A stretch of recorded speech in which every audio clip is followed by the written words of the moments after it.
watching Educator Academy. In this video, I am going to tell you how to activate Windows 7, 8, 10 with Pro version easily step by step. So you should have to follow the step that I've been doing here. So the first method is very simple. You should go to the Google Chrome and search here Windows 10 Pro product keys. So it will show all the product key and you should easily so by doing this.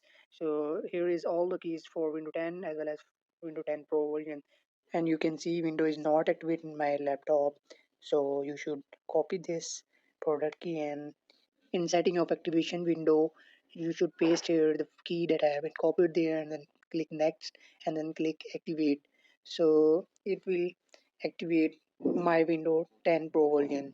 Now you can see there is no problem of activation of window in my PC, in my laptop. So this is my first method, and the second method is actually the same.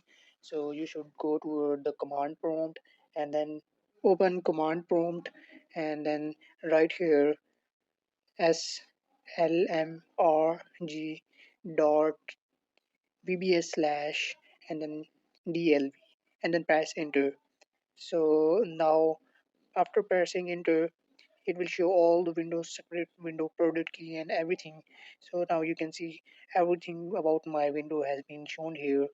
So you can see the product key as well as a partial product key, everything has been shown here. Now open registry editor in your PC and follow the sequence high key local machine, and then again move toward the system tab, and then again you have to scroll down and current control set. In current control set, move toward the services, and let me scroll down and search out where is services. So here is services, and then open the services tab and let me find out svsvc. So this is here svsvc. Double click on this and you have to find start button.